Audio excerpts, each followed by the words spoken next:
Welcome to the Holborn Assets channel. In this series, we look at major events in the history of economics that help to shape the world we live in today. There's always more events than we can choose, so if you think we should have focused on something else, just leave a comment and we'll try and pick up on it in a future video.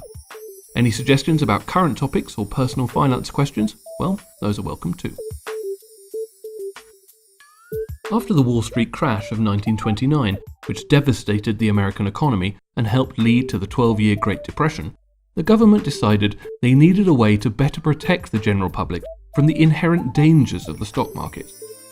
The general principle of the Glass-Steagall Act, passed on the 27th of February 1932, was to separate investment banking and commercial banking. To put it simply, no bank could offer regular banking services like loans and mortgages and taking deposits, while at the same time trading securities, meaning things like bonds and stocks and so on. In this way, regular people's bank deposits would not be gambled on the market, so their money would be protected. Banks tried various ways to get around the new legislation, and by the 60s, there were financial products that blurred the lines of regular banking and securities.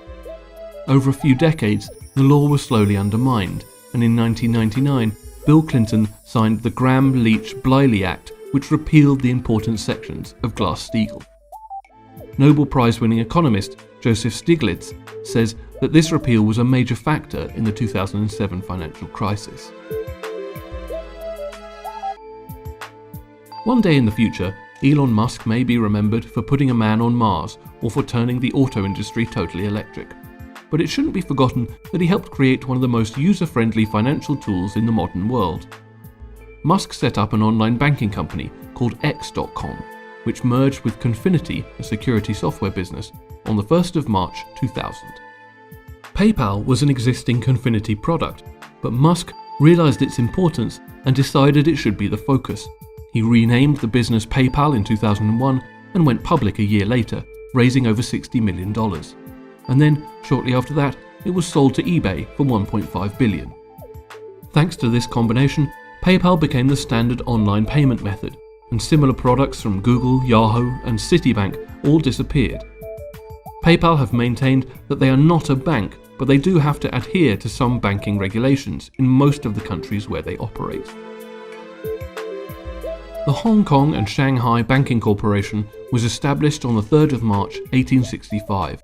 Britain had formerly been given ownership of Hong Kong in 1842 as part of the peace deal for the end of the First Opium War. We've mentioned it before in this series, but let's just have a quick overview here.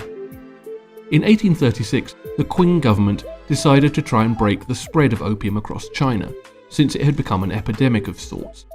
Foreign traders were forced to hand over their stock, and the British merchants only agreed on the understanding they would be reimbursed by the British government.